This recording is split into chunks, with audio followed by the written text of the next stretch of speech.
All right, our event is starting. See?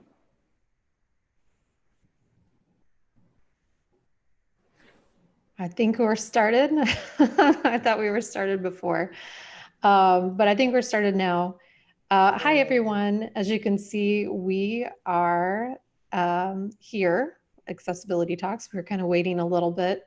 One of our panelists, Nic Steenhout, was having some technical issues, so we're kind of waiting for him to join us. So fingers crossed that will happen. But I was speaking with Justin and Liz, and we decided to go on ahead and kind of carry on for now. And we can razz Nic later, or if he joins in, we can all clap and make him feel awkward and excited. Sounds good. So quick introductions, because we're all here and these might be new people to you all watching. Sure. My name is Carie Fisher and I work for DQ Systems. I'm a senior accessibility consultant there. And with me are the lovely Justin and Liz. So Liz, if you want to introduce yourself first, tell us your name, where you work, how you're involved with accessibility, and then anything else like special or fun that you might want us to all know. Sure. I'm a user experience designer consultant in Chicago at SPR, and I work mainly in visual design and research.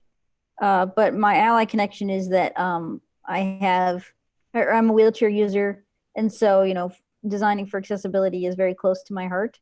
I don't really have problems using a computer, so I'm mostly an ally for the digital space.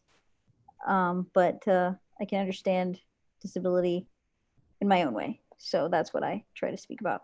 And I also have a dog named Hagrid, little guy. So that's my special fact of the day. And is he named Hagrid for any special reason?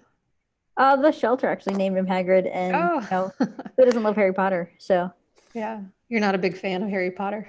Oh, of course I am, but I never thought of naming a dog Hagrid. It's just like he just came with it, so we kept it. So that's funny. He's got a big personality, even though he's a small dog. So yeah, it works. Yeah. Awesome. All right, and Justin? All right, I'm Justin Yarbrough. I'm an accessibility specialist for Rio Salado College, which is a community college in Phoenix, Arizona that specializes in, well, we do basically all online courses. I've worked here for about 2.5 years between part-time and full-time, starting out mostly just doing screen reader testing on classes, and I get in and out where I'm doing some of the remediation work myself. I'm blind. I started losing my sight probably about 6 years ago, and I have my guide dog named PJ right by my side here. Very cute. And PJ goes with you everywhere? Yep. What kind of dog is he? Black Lab. Black Lab. That's awesome. So I keep muting mine because my dogs are barking in the background. So there must be like a butterfly or something, or a leaf or something going by. So anyway, yeah, so welcome both to you, Liz and Justin. And again, I'm hoping that Nic Steenhout can get his his tech issues resolved so he can join us. But we can carry on in the meantime. So both of you kind of introduced the idea of what you do with accessibility and some of the things that you're involved with both in work and outside of work. So I'm kind of curious, how would you explain the term digital inclusiveness? Like, what does that mean to you in the terms of disability, or in general? Like, it doesn't have to just be about accessibility particular, but what is the first thing you think of when you hear that term? I know for UX, there's always been a sort of theory of the 80-20 rule, where if you design for 80, you're going to miss 20. And that's kind of an outdated thinking, I think, but that's definitely what I point out is incorrect when I think of digital inclusion. Is we want to hit 100%, and that's definitely possible. And I think that especially in UX, that's like a very good goal to have. So don't leave out that 20 because, you know, that's me and, you know, Justin, it's us. Yeah. We're the 20 fighting back saying, no, stop it. Right, So. right. Definitely. I'm one of those 20%. That's, you know, running into those kind of issues is how I wound up with this position, really, is I got the attention of the right people here because I started taking classes here and was taking a math class my first semester here that I couldn't get to work with my screen reader at all. It was something that the vendor they were using for that class swore up and down worked, but of course didn't actually, because I'm wondering if they ever tested it. But you know, I came in, kind of demoed my issue. They were able to, through here, get everything working, and about a year later, our course production department, which works on building all the online courses, called me and asked if I wanted to come in part-time just to do accessibility testing. And well, I've been here 2.5 years now, so. That's great. That is great. So you came in sort of to help out the system and help out. Did you testing primarily hardware or software, both? Mostly our course materials. Course material. So We LMSs. a massive, we use a custom LMS. And it was mostly a lot of testing that stuff. When you do your testing, do you primarily use the screen reader that you choose to use on a daily basis, or do you use like a variety of tools? I mostly run it with JAWS because that's what most of our students that would be doing that are using. Because that's what, like, they're the people who have gone through like vocational rehab programs, and that's the technology they're provided. So that's what we test against. Hey, Carie, I see a comment on the page asking if Justin can just move his mic a little closer. Sorry, I'm using a headset mic. I'll try to speak up. So. Okay. Yeah. No, that seems good. So. Okay. Thanks, Liz. Sorry, I was looking at it and I was like, oh, hey.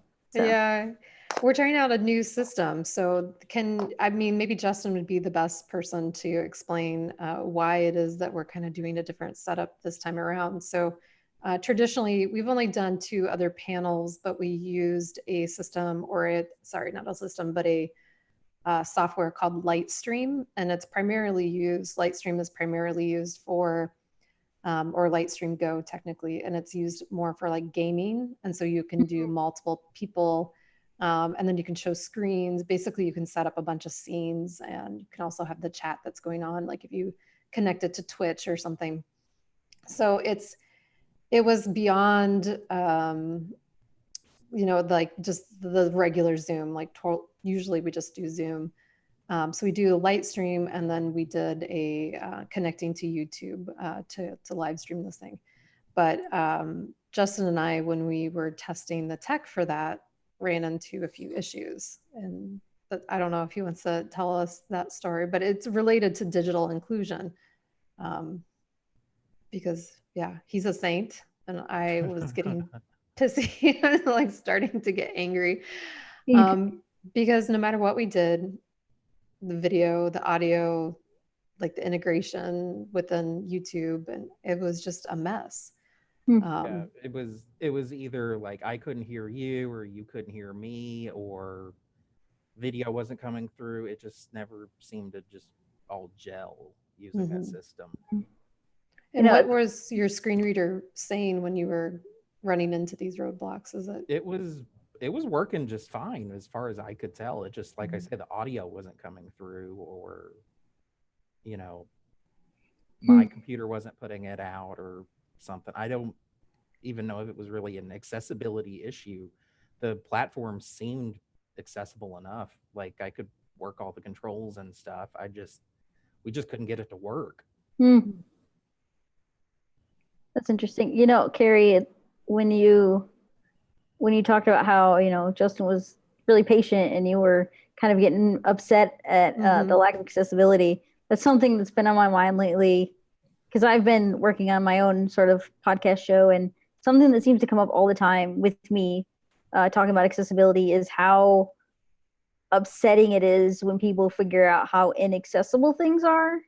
You know, people who've experienced it every day, we're very trained. We're trained to be more patient because you kind of have to be to like survive. But you know, someone who is used to things working for them, way more frustrated very quickly, and that is an interesting disconnect. I don't know if I would call it a disconnect. It's an interesting difference for me when I see people who I'm just friends with, like, wait, that bar isn't accessible? You can't get in there? I was like, no, you know, I'll need your help, or, you know, we'll have to go somewhere else. And they're just like appalled. They're like, oh my gosh, what? That station's not accessible? And I'm like, yeah, it's not, it doesn't have an elevator, so that won't work. And it's amusing to me because I feel bad. I'm like, it's frustrated. It's just life sometimes. But also it brings to light how we deal with these things and don't really bring them up because it's a big emotional burden to have to just talk about it all the time. Yeah. Oh, go ahead, Justin. Oh, no, I was just going to kind of echo. It's, you know, I know like early on after I lost my sight and just started to learn how to use stuff like JAWS and voiceover with my iPhone and all that kind of stuff, it really was frustrating at first. But, you know, I was also, you know, I was kind of having to learn and adapt to that. And I was still dealing with all the other baggage that comes with losing your vision at the same time. So it just, you know, I've learned patience, and I think a lot of that is just having worked in this field for 2.5 years now and gone through all the struggles of things that don't work, working through to get my paralegal degree that I have. Like I said, with me landing in this job, it was kind of an accident. I wasn't aiming to do anything like this. I was going to get a paralegal degree, and this is just where I landed. It's a familiar story in tech for sure. Yeah. So the whole topic of this, you know, panel or discussion today is about digital inclusiveness. And just by that title, we know that there are inherent privileges. And what Liz and Justin were speaking to, and my frustration is that I don't realize, a lot of people don't realize how privileged we are that software is made, and beyond software, there's other limitations or things that people consider as well. But there's just like this inherent privilege that we have as sighted or non-disabled people that we can just, it should work. Why isn't it working? Like it's perfect. You know, it worked for this guy. Like, why can't it work for me? Whereas someone who's already experiencing this in their daily lives in other ways, it's not, they don't assume that privilege. They just assume it, the opposite almost sometimes, that, yeah, of course it didn't work because it never works. I am that 20%, you know? Yeah, I tell people here, one of my philosophies is it's not accessible until I've tested it. Yeah, that really points out like the need to actually test with people and talk to people and show them your product. Otherwise, it's not, you don't know. You really don't know. You can run all the automated tests you want, but I don't think you're going to know until you actually show it to someone. And then you can even take it a step further and be like, if they need help, then, or if they can't easily access it, like someone who is not disabled, then it's not accessible. So my question is, where does that start? And then also, where does that kind of inclusion end? If you don't mind, Justin, real quick, I have like a physical world example instead of a digital. Oh, that's fine. Ahead. That's great. Okay. So I live in downtown Chicago, and one of the things that's a great example is how many kitchens and back end rooms I've seen because a place has an elevator, but it's in the kitchen, or it's an old ancient freight elevator that is never cleaned out because it's just used for storage. So the place is technically accessible, but I would not call that inclusive because I have to go with someone, or I have to go through a door to ask someone to come down and help me, or I have to call ahead, or I have to plan ahead. You know, it's not a spontaneous, like I can't just show up and go upstairs on my own. Like what? So I have to like pre-plan out things. Okay, is the bathroom upstairs or downstairs? Do I need to go before the show or after the show? should I not drink a lot because I don't want to go to the bathroom and have to go downstairs and go through the whole hassle? Like there's all these things that go in your head that you have to think about. And if I have to think about those things, then I wouldn't call it inclusive.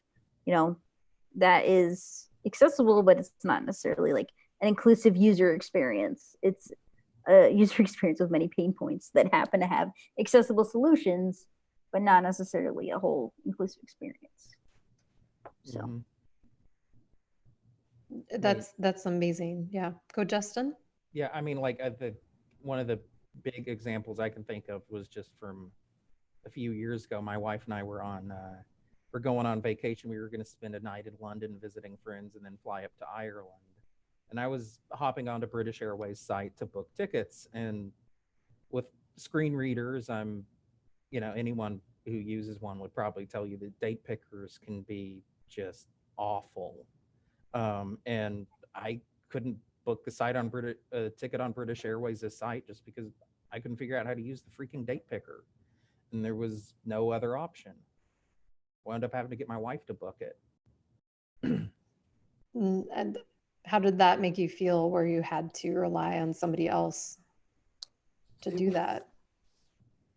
I was pretty frustrated by it because usually I'm flying on American because, well, honestly, because my wife works for them, and their site is never an issue. Mm-hmm. They've got all that kind of stuff straightened out.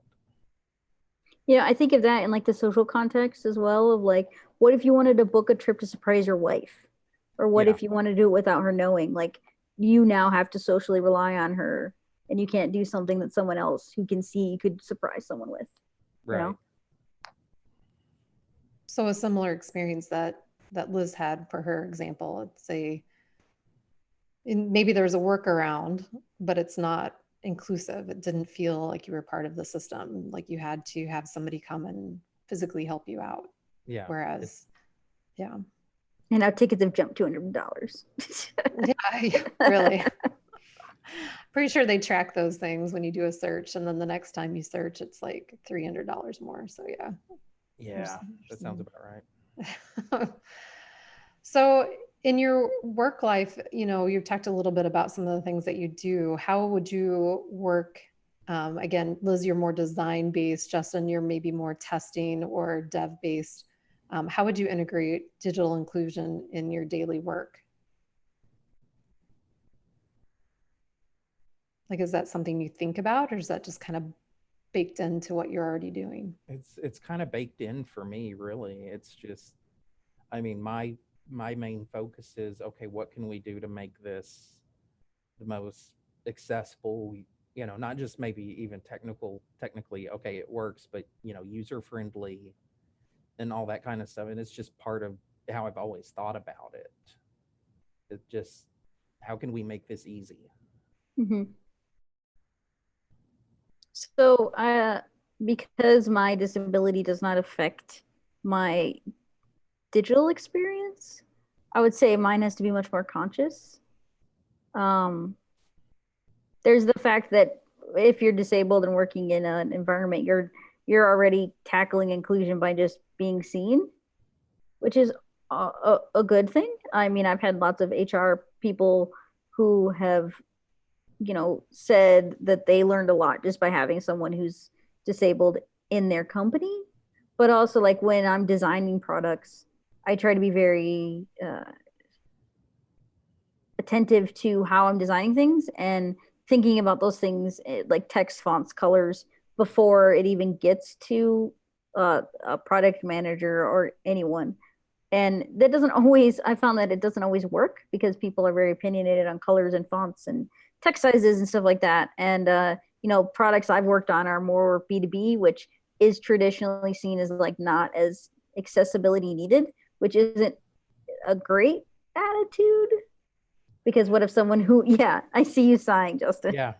Yeah. So, whereas Justin can be like, no, I can't use this, it's not accessible. I have to I feel like I have to be more pushy and be like, yeah, I can't use it, but I know people who can't, or maybe potentially can't down the road.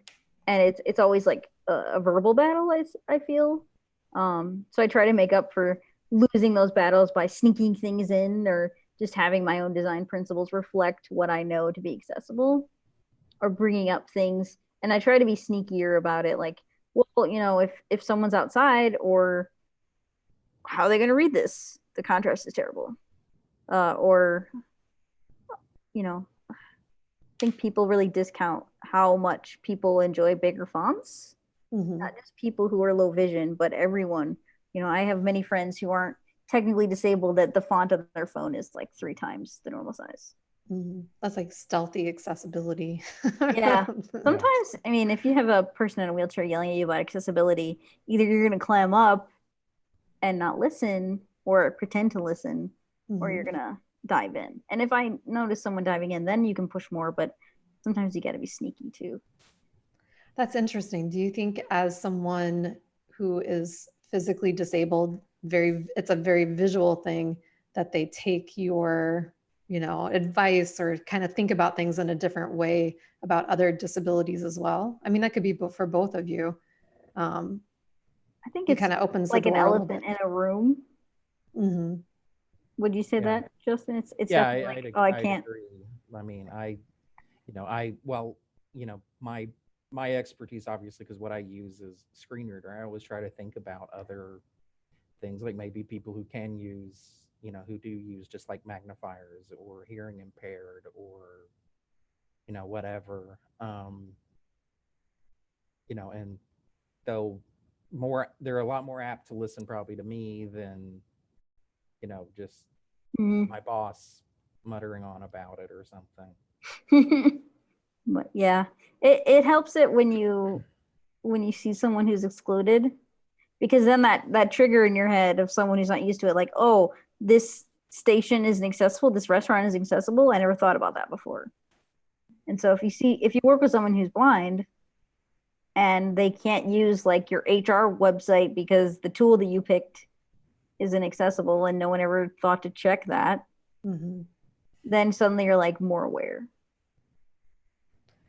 Yeah, that makes sense. I mean, it takes, you know, knowing somebody, or working with somebody, or, you know, actually putting yourself into that empathetic kind of situation where it's like, oh yeah, I guess you know, I talked about it before in something I wrote, but it's like, okay, awareness is one thing, you know, but understanding is something different. And it's kind of taking that leap from knowing that it exists to doing something about it. So what would you think for people who are like listening in, or are starting out with digital inclusion?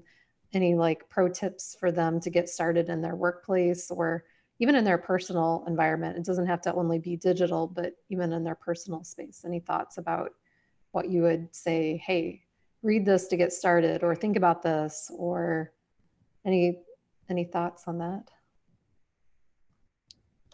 Justin, do you want to go first, or? Yeah, sure. I've got a great example on this, because I put together late last year a lesson for one of our courses on just basically an intro to digital accessibility.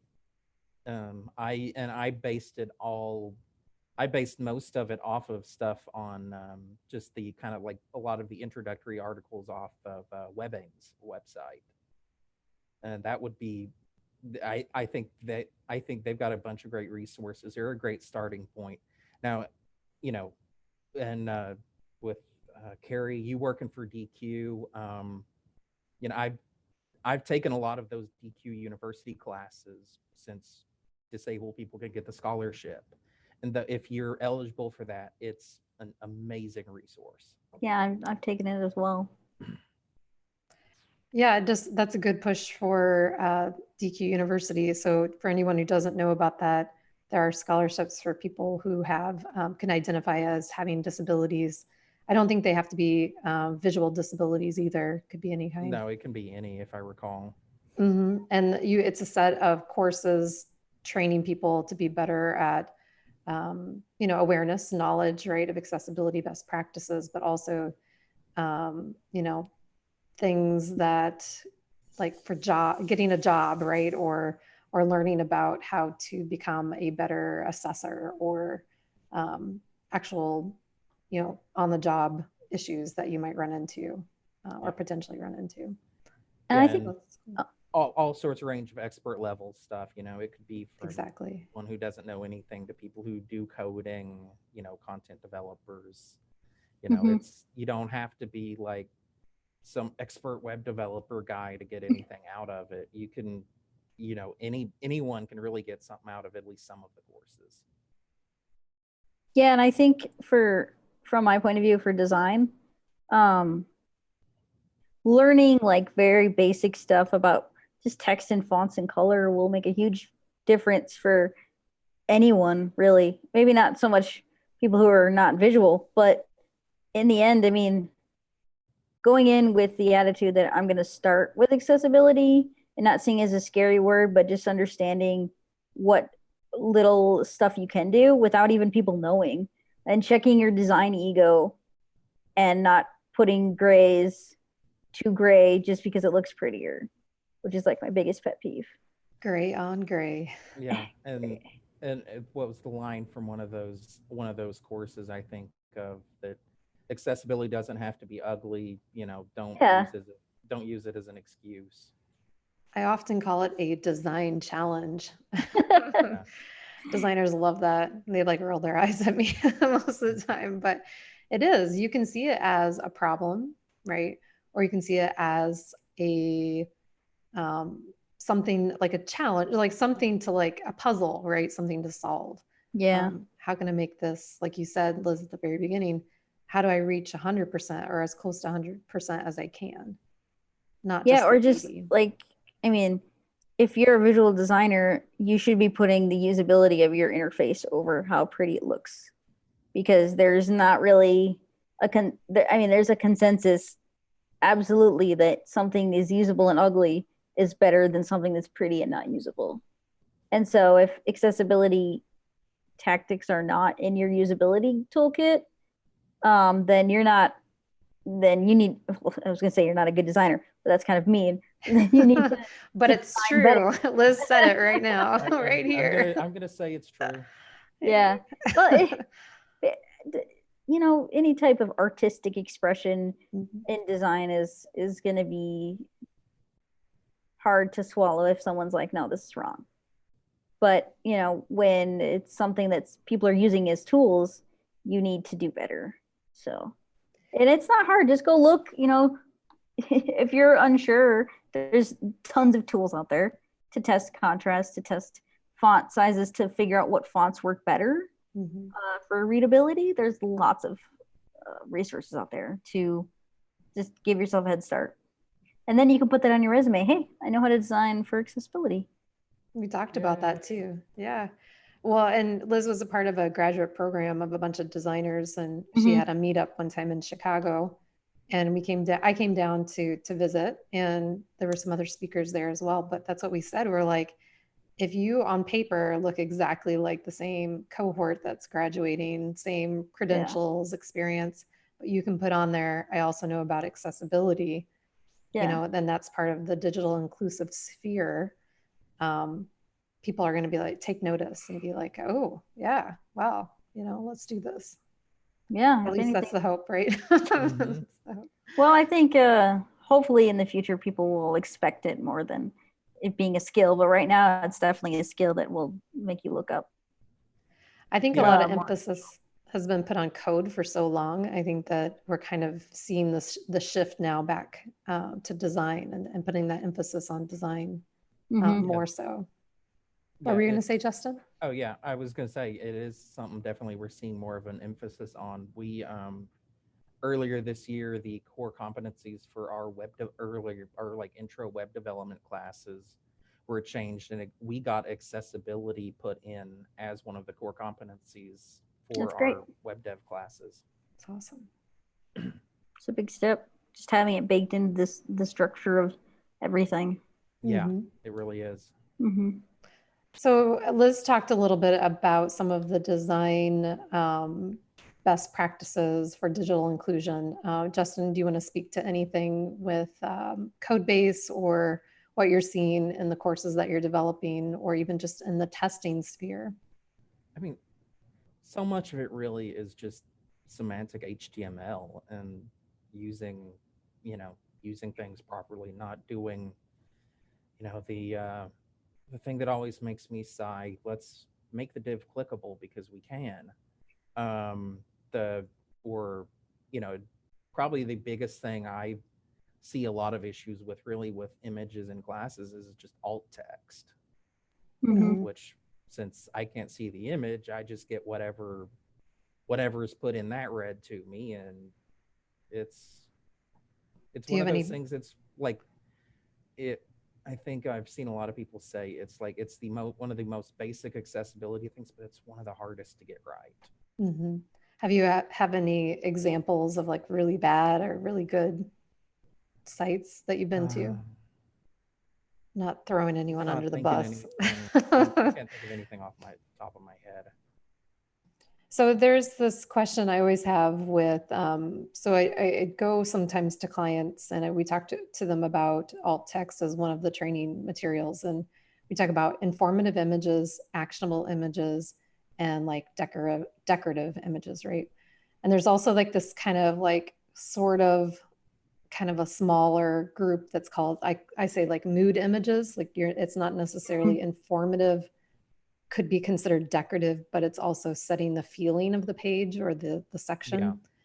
And so like, I'm just curious I've got the things that I've been telling them and I talk about it. It's sort of like, if you cut off all the styles and you're only left with the content, do you still get the same feeling of the page, right? Or the same information without these images? And that's kind of one of the ways that we talk about it. It's an exercise to kind of figure out if that's true. So I'm just wondering, from a perspective of someone using a screen reader, is that something that you think would be helpful to a client or someone that you're talking to about this topic, about images?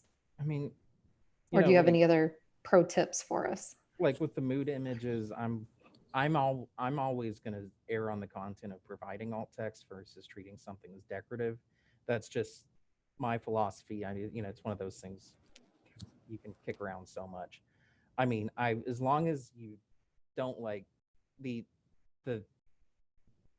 big thing I would say, especially with like something that's just there to kind of set the mood, is to, keep the alt text, kind of describe what's in the picture, but be keeping it short. You don't want to go word vomit on people. Word vomit. So what do? You press the control key, the shut up key? Yep. Pretty much like, nope, that's enough of that. Okay, I don't need 300 words to describe that picture. So in your on the playground, that's good enough. So in your personal experience, you'd rather have more alt text and then you make that choice versus less alt text, and you might miss some of the meaning of the page. Yeah, I mean, I think like with those mood images, I think providing a lot of times a brief description just kind of gives you the idea, and then you don't feel like you're missing out on it, maybe. So I was thinking of, in the sense of like, I went to this show the other day that it was like a comedy show, and they had an elevator, but the huge staircase to get up to the show like had a certain mood. It had a bunch of themes and pictures of people who had been there. It had so much art up there. I mean, it had a whole experience getting up to the comedy thing. And I went through the kitchen in the back in this bright red elevator to get up there. And the guy was like freaking out, pressing the button, like, oh God, is it working? Is it working? Is it working? And that was my experience leading up to the comedy show, instead of like, this awesome staircase full of this art. I had the same experience technically, but did it feel the same? It was definitely a different mood, it sounds like. Yeah. That's where the whole like separate but equal kind of things come in. I hate that phrase though. I do, but it's a challenge though. I mean, it can be a challenge to some. Yeah, like I was just gonna say digital inclusion is 100% when those experiences are the same. Mm-hmm. Yeah, completely. I was kind of thinking like along those lines. Like my wife and I, we go to a lot of baseball games. We have a partial season ticket package for the Diamondbacks, and I miss out on some of this stuff. But I bring, like, for that kind of thing, I just bring radio with me and listen to the radio, and I just enjoy being there. The atmosphere, the atmosphere, the environment, all that kind of stuff. Does the radio describe more of what's going on? Yeah, they're usually a lot more descriptive because it's, you know, geared toward people who are driving in their cars or whatever. Yeah. So that it's kind of like audio describing the baseball game, I guess. That's cool. That is cool. That's really cool. I wouldn't have thought that to do that. That's a really cool hack. Yeah, it's versus like watching it on TV. Like if I'll sometimes sit with my wife, we'll maybe have a game on TV, and I have to ask my wife a lot what happened, because you have the play-by-play guys, but you know, they're not describing everything because they're, you know, you're seeing it on the TV, where the radio people have to paint that picture with their words, you know, and that's, you know, I can see that. Yeah, that's a totally different experience where your audience, thinking about your audience. So I think what I'm hearing is that when you talk about digital inclusion, you're talking about knowing your audience and realizing the audience has different needs, and trying to meet those needs the best you can within that sphere. So speaking of media, do you have thoughts on like videos when they've been transcribed properly, or captioning, or do you have any experiences like that you want to highlight, good or bad? I'm thinking of it just even in terms of, you know, this event right now is live, but it's not live captioned. And then later YouTube will come in and add its own captioning. And then of course, like we try to do our due diligence, and we go back in and make sure that it makes sense, that I'm not saying something like, you know, gremlins or eating up the technology or something, right? Unless I really did say gremlins, then I want to make sure that the spelling is correct on people's names and things like that. So I don't know if you guys think about digital inclusion from that perspective at all very often.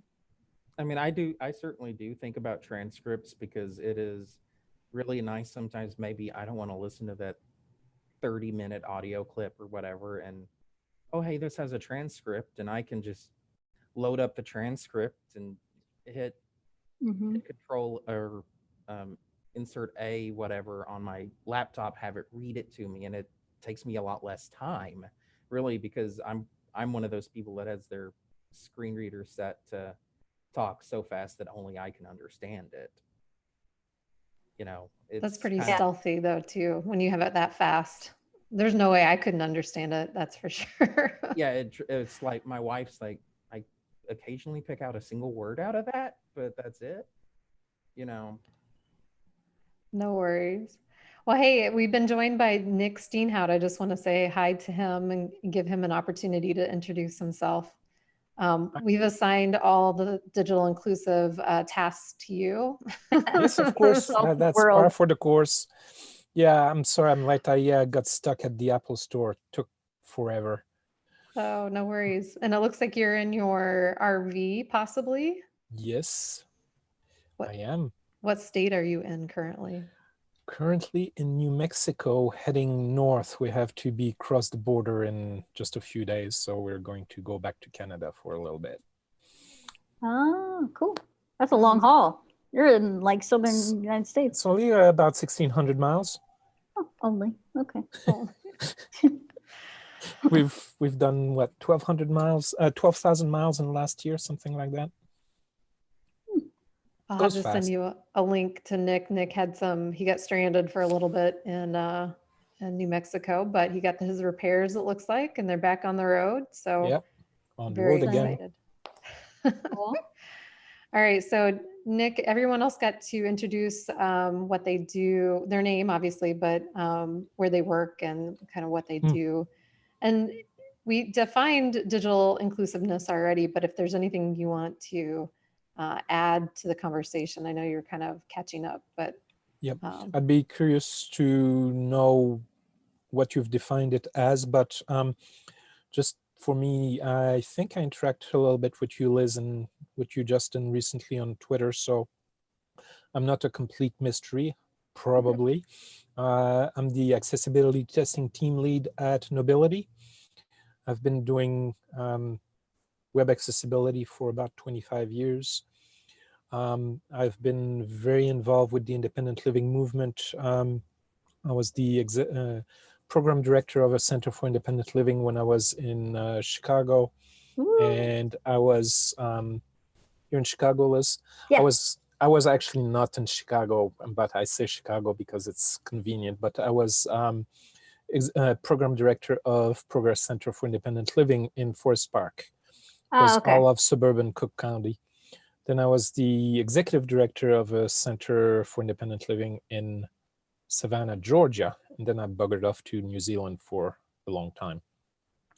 So I've done a lot of physical accessibility as well as digital accessibility, and that's pretty much the nutshell.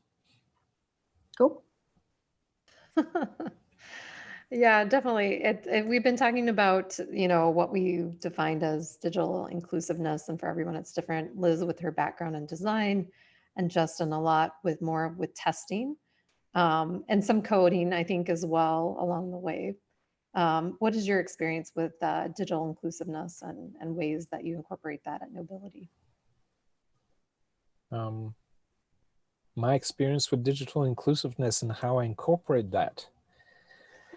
Not a vague question at all. No, well, I mean, just in a general sense, like on a daily sense, like what would you be working on? Daily, I lead the testing team at Knowbility. So basically, I review a lot of the audits we do. I do a lot of peer counseling and coaching and staff training, but I also do client training, which I find really fun. It's always the same topic, but they always come at you with different questions, so it makes it interesting. I have my Accessibility Rules podcast, so I'm talking a lot about that, making sure that it is accessible. My site was one of the concept site for WCAG 2.1, so that was cool. Transcript for all episodes, and I did a couple cutting edge episodes where I spoke with deaf folks. So I had on one occasion I had obviously a transcript, but I also had a signed version of the chat. So that was kind of fun. Oh, an ASL? Yep. Oh, that's pretty cool. Well, we just started talking about media, actually, and those experiences. Justin was telling us about how when he goes to a baseball game, he also listens with his radio at the game, so he gets the play-by-play. But then when he's at home watching TV, it's not the same experience as if he was listening to the radio because of the different audiences. So do you see something similar with your podcasts and trying to make that, I just want to make sure that everybody can access the content in the best way possible within the limitation that I have. Obviously, transcription and all that is not cheap, but where I can, I'm providing other ways to reach the content. So we have obviously the audio from the website and from podcast players. There's text. There's the text is available in media shifting if you want. And where the likely primary audience is going to be people that are using ASL or other sign language as a primary language, then I'm trying to provide that as well because it's important. Mm-hmm. I agree. My example was about I think, Nick, you're a wheelchair user as well, right? Yeah. And I have a service dog, so. Oh, yeah. Okay. I just have a normal dog, unfortunately. Normal is a cycle on a washing machine, and that's why my laptop is shaking. We have washer going on. I'll make sure to stabilize my laptop. You can put a washer in an RV? Oh, yeah. Oh, We are in a 40-foot Class A motorhome. We have, when all the slides are extended, we have over 470 feet, 70 feet of square feet of living space. Wow. That's full kitchen, awesome. fridge, stove, queen size bed, washer, shower, no. So yeah, and accessible, or at least it must be. it's not accessible. It's usable because of my abilities and my Okay. my skill in being able to jump through things. But there are actually fully accessible RVs with lifts, and they're about $750,000. We decided not to go for that option. Yeah, Insane. being disabled is expensive. Yeah. Disability tax. Yeah. I mean, but that's a good point, talking about back to digital inclusion, because we did talk about some inherent privilege that you have in digital space when you don't have to worry about whether or not things are going to work with your screen reader or your disability in general. But the point that you just made, I know you're kind of joking a little bit about accessibility being expensive, but that is also a barrier to digital inclusion. In the sense that maybe you can't afford the updated tool or the right, I don't know, like you were just at the Mac store, right? Or the Apple store trying to fix something. So, I mean, like, is that a concern that you guys think about? Is that when you talk about digital inclusion in your workplace, or just trying to incorporate everything? Is that something that comes up, or? When I do training, it's definitely a factor, because obviously doing web accessibility, one of the big aspects is screen reader users, and considering the price point of JAWS, and the fact that a lot of users have JAWS provided by school or rehab, but once they have it, getting it updated is silly expensive. So when I have to explain to devs that actually, yes, you do have to make sure your site works in IE 11 and JAWS 15, they kind of look at me weirdly, but it is the cost of disability. Mm-hmm. JAWS has gotten better now that they have that home annual license, but which is it's like a subscription, kind of like Office 365, where it runs $90 a year. But yeah, it's, before they started with that last year, it was really expensive. Yeah, I'm thinking everything that costs that's not even digitally exclusive, like durable equipment, living in a place like I know in Chicago a lot, we talk about like the intersectionality of the cost of disability and how lower income areas don't have as much mental health services or technology services to even help the disabled. And so not only are they a minority, but they're a disabled minority. And so their access to adaptive tech and adaptive equipment is abysmal. Yeah. And, that's why you don't see as much intersectionality with some disabilities, because the communities are behind. And, as people, of course, talking about privilege in general, we have to reach those areas and take all this expensive stuff with us. I didn't do sports for the first half of my life because where I lived, there was no way that a sports program with $3,000 chairs or equipment was going to be started up. I had to move to a place, and I was talking with my friend who's blind.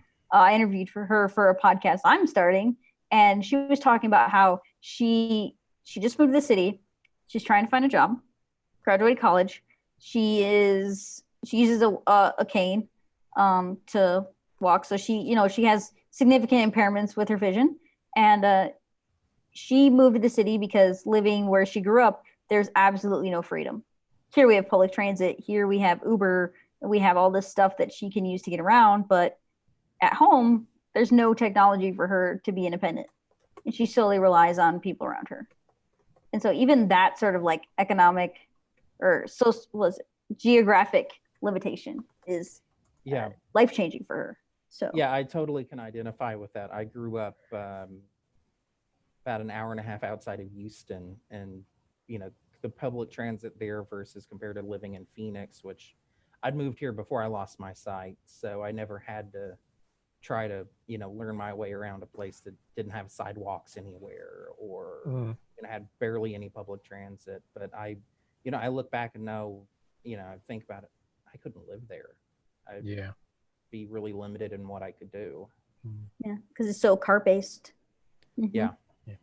It's funny. I moved back to Montreal after a long time away, and living in the city, we decided we didn't want to buy a car. We just rented cars when necessary, but I thought I was going to use public transit a lot more. And I've had bus drivers tell me, no, you can't come in here with your wheelchair and your dog. That's why we have paratransit. And it's like, no, sorry, no, that's not an option. So, yeah. Yeah, Chicago got sued for that way back in the day. We were just talking about that as symposium. Where Yeah. were you here when that was going down? I won't say that when the panel goes live, but let's just say I've been arrested a couple of times at protests in Chicago and elsewhere. Adapt. Well, the panel is live, but Hi. Yeah. sorry. Sorry about that. I can maybe edit that out of the video. That's okay. No, but yeah, I mean, that's a huge thing. That's the whole, I know you really hate me saying this, Carie, but the whole separate but equal. Like, I've had the fortunate of never having to use, I don't use paratransit because I live downtown and the buses are accessible because of people like, adapt, making sure that they are accessible. So I can use the trains and the buses, and I really enjoy using the bus, but there's still problems with it too. But paratransit is not inclusive. It's accessible, but it's not necessarily inclusive or usable. Yeah, or usable. I was trying to be nice, but yeah. I mean, I'm kind of the opposite. I actually use paratransit because it actually works better for me. Mm-hmm. Phoenix's mass transit is not great, and usually with paratransit, I can get a cab because they use a lot of taxis with it here. I can get a cab to get me from my house to work in about 20 minutes. If I was using public transit, I'd be going 2 buses plus our light rail line. It would take me 2 hours each way to get to work and back. Ooh. But I kind of live a little outside our downtown area and work in the suburbs. So Is paratransit like subsidized out there? So it's not like, $10 each way? it's it varies a little bit how it works by city. Out here in the Phoenix area, usually it would be $4 a trip Okay. for people, but like living in the city of Phoenix, I pay for a monthly pass and pay $65 Okay. for the month. So like, Whatever I mean, need. yeah, having those options is definitely good for inclusion, because then sure, there's a service, but if it costs you can use Uber, but if it costs you like $15 a trip, you can't live on that. Exactly. But like I said, that $65 pass that covers all my paratransit trips. If I do wind up using the regular bus or light rail or whatever, it covers those trips too. Oh, that's nice. Yeah. So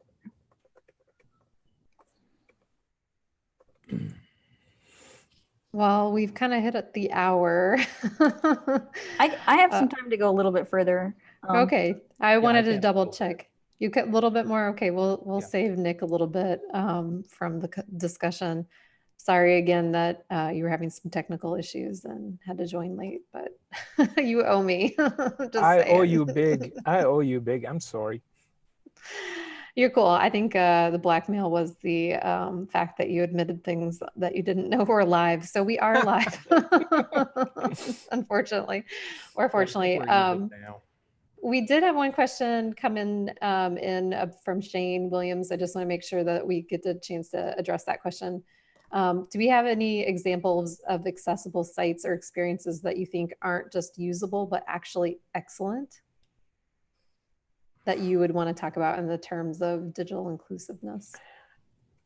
That's a difficult one. I get asked that a lot. And the only really accessible sites I can actually point to happen to be the ones of all the big players in accessibility. So Nobility, DQ,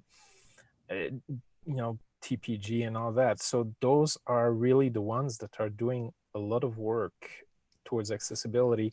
I used to point to one of my airline clients that when we were working with them, it was really brilliant. And we stopped working with them, and I can't point to them anymore because it kind of stopped being brilliant. So it's kind of weird for me to not actually be able to showcase anything specifically. I'd like to think my accessibility podcast website is good, but again, that's done specifically by someone who works in accessibility. Yeah, I'm kind of the same way. I'm struggling to think of anything that's not like where the content isn't all the big accessibility players. That's kind of disheartening. Yeah, we're like, working where I do, we're kind of working that way with our classes, but we've got a long way to go. We're still miles ahead of where we used to be. Yeah. And well, this is, go ahead. Yeah, we are miles ahead of where we used to be, but on the other hand, I've been talking about alt attributes for 25 years, and I still talk about alt attributes, and it's something that I have to raise in every single audit, and I wish I could get past that. Yeah, we also talked about it too, right? What'd you say, Justin? Sorry, I think I was going to say that's one of the most common things I see issues with. It's just, it's one of the most basic things, but like I said, one of the hardest to get right, it seems. I think another one that I've seen that's difficult to get right sometimes is like forms. I call it the holy grail of accessibility, and especially when it comes to communicating with screen readers and the dreaded silence that you sometimes get. I know what you're talking about. Yeah. Do you have any experiences like that you want to share, or they're all perfect, all the ones you've seen? Uh-oh, it's audio. I'm trying to think of anything offhand. I'm struggling a little bit. Well, this isn't my story, but I can tell part of someone else's story. But they were talking about how when they've applied for credit cards, and a lot of times they'll hit submit, and then they wait and then the messages wait until you hear something, and then they wait and they wait and they wait, and then it times out, and then it tells them like, "Oh, sorry, you're denied because you waited too long." So it was just. I had an experience like that a couple years ago. Yeah, I remember that. Years and years ago, the Bank of America had a policy that in order to cash a check, if you didn't have an account at that bank, you needed to provide a thumbprint. And there's a guy that was a double arm amputee. His wife was a client of the bank, and she gave him a check to go get some cash for groceries or whatever else. And because he didn't have thumbs, he couldn't provide thumbprints, and the bank folks were not able to get past their policy, and it made a massive issue. And then they said, well, you could sign up for an account and then you don't have to provide a thumbprint, but you needed to provide a thumbprint to sign up for the account too. It was just a massive issue. The other thing that anecdote that amuses me is a few years ago, Justin, you may remember that there was a petition on the White House petition website that was trying to make sure that digital books, particularly textbook, could be media shifted. So it was a amendment to the copyright stuff. And obviously the main population that was interested in this happening is people that had vision issues. However, there was a CAPTCHA on the website that was not accessible. So the primary target of this really beneficial amendment were not able to do that. And then there was a way to contact the petition website if you had a problem, but you had to fill out a CAPTCHA to contact the people on the website as well. Yeah, that doesn't surprise me. The Seeing Eye, where I got my guide dog from, I remember they were in a competition with someone to do fundraising, and you could vote for them every day. You had to do one of the CAPTCHAs to be able to vote. And that was, they managed to get them to remove the CAPTCHA because of the issues. It was, I do remember it was the Google one, which is, if you use Chrome, it usually works okay. Yeah. But you know, it's still not easy because the audio challenge is not always the easiest thing in the world. Yeah. It's Liz, like sure, the- we're accessible. You have to go through the back door between the garbage bins through the kitchen, right? Oh, I've seen some interesting places. Let me tell Yeah. you. We were There's talking about that earlier. there's a music theater here that is very old, and I'll just name drop it because I don't care. It's the Aragon Theater, and they have an elevator to get up there, but you have to go up this ramp that's literally like 80 degrees. Wow. You have to be pushed up this elevator, and it's a cage elevator, so you know it's just got an open front, and you can only fit me, and I'm a small person, and one other person in this elevator. And like, bless the guest people, because it's not their fault that their place isn't accessible, but you know, they were like, oh, Al Capone used to use this elevator to smuggle things, and I was like, that is not a selling point. How long ago was this? Like, when did Al Capone live? The 40s? I don't, was it the 20s actually? I think it's 20s. Yeah. That Yeah, sounds about like, right. He used to use this elevator, and I was like, yes, that's You the felt safe. problem. Yeah, I did. Oh, It was Yeah. terrifying. They've built a new elevator, or they're working on it, but it's still just like the stuff that I hear, like, oh, well, this is cool. Or one time it was like, this elevator is rated to carry kegs up and down because it used to be a factory elevator, as they're like hand cranking this elevator that has one platform up and down the stairs. And I was like, cool, guys, cool. Oh, sorry to laugh. I mean, it's Oh, sort no, of it's like one of hilarious. those situations where I'd cry a lot if I didn't laugh. Yeah. That goes back to talking about how it's much easier for us to stomach it because we do deal with it all the time. Mhm. yeah.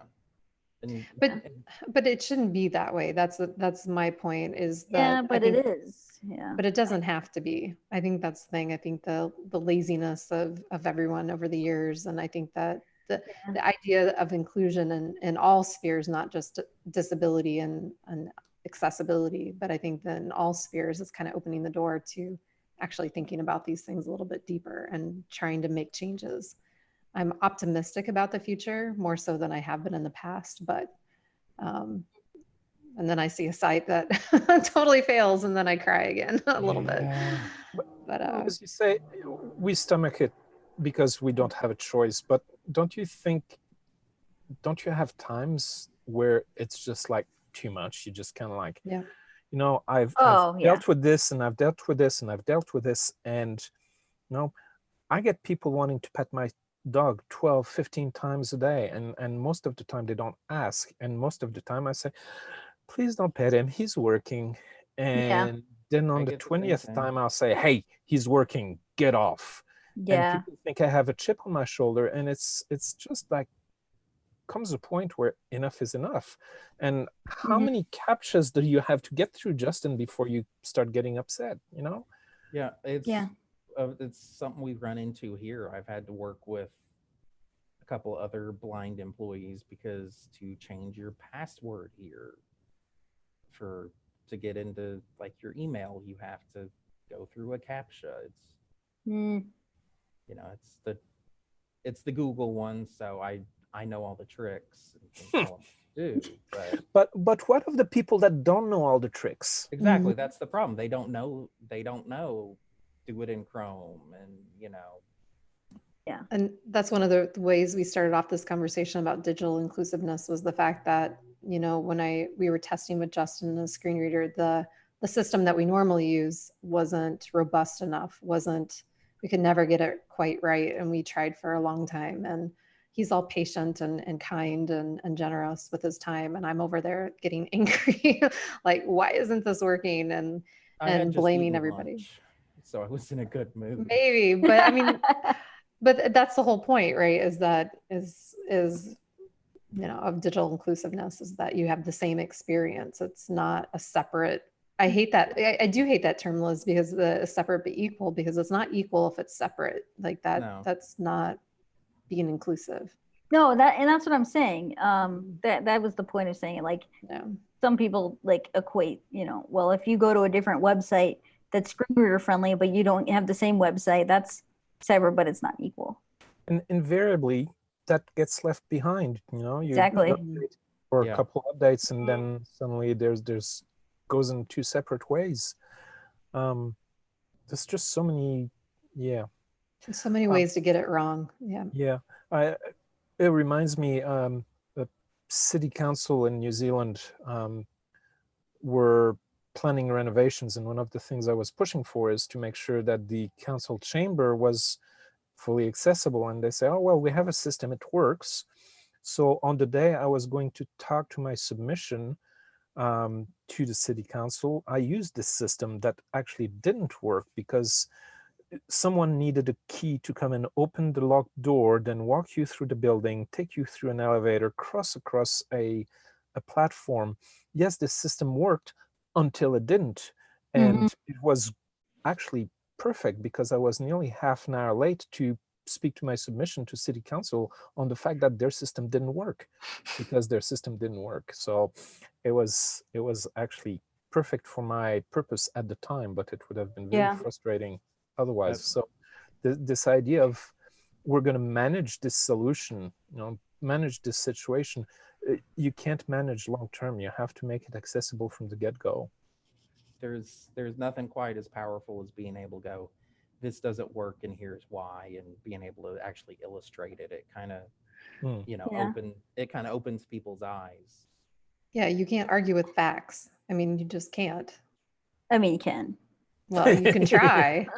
It doesn't mean you have to fix it. I have a great example of this where when I was still living in my hometown, the way they did special education out there was they had like a community cooperative for all the small towns around. And they were the experts, and they did things like advocacy through the school board. I didn't take any of their classes, but they were helpful in getting, my mom fought them to get an elevator in the middle school instead of moving the whole school for me, which was terrifying as a sixth grader to know you're the reason that everyone's downstairs. But and I had happened to see that the school board was holding a hearing for the biggest school district, which is the one I went to pull out of the special education co-op. And they were doing it because of money. And they were confident that they could manage the expectations of these students themselves for much cheaper, which always sounds like a bunch of hooey to me. And so I just happened to I was like, you know what? I'm going to go show up in the board meeting and talk. And as I was coming in, I went to this high school, and it was held in the library. And I knew that to get in the public entrance, there was a big step. Now, the building was accessible if you came in through the high school. But to come in the public way, I knew that there was like a 6-inch gap there for many years, and the door was heavy, that kind of thing. And so I remember parking, getting out of my van and rolling up, and this woman was running by holding a bunch of folders, obviously going to this meeting. And I was just like, hey, I haven't been here in a few years, but is there still a step to get up into the library from the outside? And she was like, she stopped for a minute and she thought, and she was like, no, it's fine. And I was like, okay, cool. And then I watched her go in, and then I watched her come out the high school entrance and look at me and go, these results. My Google, sorry. It was like, I've been walking through that door for 10 years and I never noticed that step. And I was like, yeah, and I only went to high school here for 4 years and I knew it was there. And I maybe went in like 10 times. And it turns out that she was the main project manager that thought they could manage the disability of the students, manage the classes of the students. And so when I got up there to talk and be like, I seriously only talked for 30 seconds. And I was like, they helped me this way, and I don't think you could replace that. And they ended up not leaving the school board, but it was just kind of like one of those amazing things I could have never set up, where I had this interaction with this person who's responsible for wanting to leave, thinking that they can manage it, and not me just showing up and being like, no, you obviously can't even notice a step. And it's not like you're ignorant, you are ignorant, but this is why you need to talk to people who live this, because they're going to notice a silly little step when you walk over it every day. How do we make that happen in the digital world? Obviously, we have individuals that are doing advocacy. There's Twitters, there's Facebook and stuff, but how do we leverage the disability community's knowledge to make this impact? Hire people in the corporate world who have disabilities. Like Justin, you got hired because you were a self-advocate, right? Yeah, I got hired because I came in and demonstrated a problem I was having, and kind of explained it in such a way, it wasn't like I just went in and said, okay, this is terrible, blah blah blah blah blah blah. I brought in my laptop, I pulled up the thing I was having trouble with, and showed them exactly, okay, this is how it's actually working, and then kind of explained how it should work. My ideal thing is like whenever I'm designing something, let's say I'm designing something, I worked in food before. So, imagine your cashier at McDonald's is low vision or blind. Right. How would they do that job? They're perfectly capable of it. They just need to have maybe an earphone plugged into the POS system so they can hear what they're tapping. Mm-hmm. Right. And then all of a sudden you can't say, well, I can't work at McDonald's because I'm blind. Yeah, you can, because now you have an accessible way to do it. And if the thing is seamless, then why would someone ordering a Big Mac care if they are blind or not? Oh, because they might catch blindness. Don't you know it's contagious? Right. Cooties. But you know what I mean? Like, that's the kind of cool thought things that you need to be doing, is hiring people with disabilities. Like, I've only ever worked with other people who are able-bodied. Yeah. Like, that's ridiculous. And I love working in the accessibility community because we do work with a variety of people with different abilities and disabilities. And even us who work in that field, sometimes we forget. Like we just got back from a retreat and someone posted a photo in an email thread, but didn't caption it, right? And then unfortunately, it was on someone else to point that out, but it was like, hey guys, I'd like to see this photo too. Tell me what's going on in this photo. And it was like, oh yeah, let's not forget these things, right? So we all do it. It all happens, and we try our best. And then that's the point, is like when we realize like, oh, hey, I didn't do what I was supposed to do. Now let me fix it, right? It's following through. We had this one question here that came in asking, related to what you're just all talking about with ISO certification, certified systems or companies. Is it going to be better to force system frameworks for developers, or have a threshold to keep inclusion? So basically, can we force digital inclusiveness in that way through these companies or through these frameworks? Like, do you React and stuff and Angular? Yeah, I mean, sort of. Yeah, especially if you've got big company buy-in to that kind of system. Is that one of the ways to include it? There is no doubt in my mind that one of the biggest problem accessibility has is the lack of awareness and accessibility of Angular, React, Vue, WordPress, you name it. And that is directly related to a lack of understanding from the developers. Now, the community has done a lot of work with Angular, came out with plugins, same with React, and there are ways to jump through hoops to make that happen, but it's an ongoing battle. Look at WordPress, that Gutenberg editor debacle. The community was pushing for accessibility. They had an accessibility team from within that were pushing for it and saying, don't go live with this, it's not ready. And they did anyway, and it ended up, a 300-page report on how non-accessible it was.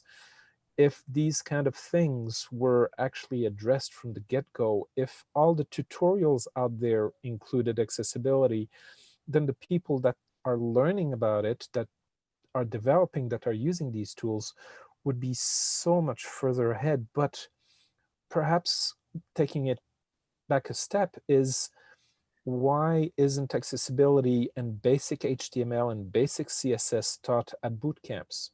Why? Yeah.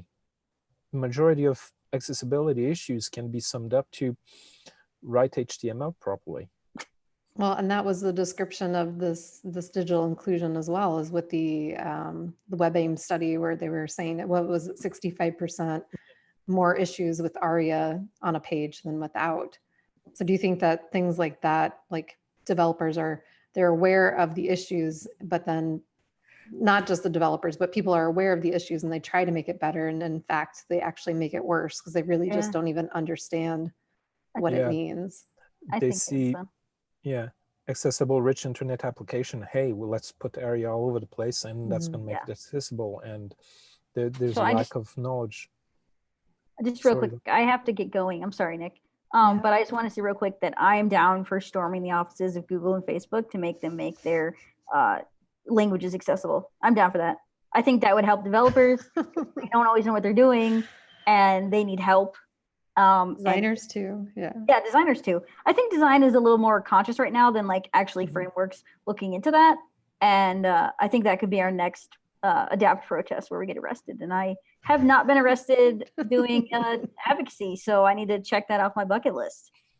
So you call me in Chicago, fly out the next day. I'm down. Oh I And- feel like I'm gosh. missing out too. Yeah, well, we'll fly you out too, Justin. But I do have to go. So Carie, I'm going to jump off really fast, but thank you so much. And please continue without me. Yeah, and we'll wrap up pretty fast too because I have to go as well. I'm really late to a meeting. But Okay, thank you. I wanted to make sure you guys had a chance to say some things. But thank you, Liz. All Cheers. right. Bye. I'll say goodbye to everyone then. Thank you again, Justin. Thank you, Liz. Thank you, Nick. I appreciate your time. And we'll have to have a make up session for Nick to come on and Yeah, give us some more really. information. But I really do appreciate your time. So thank you so much. You're welcome. Cheers. Bye. Bye. Bye.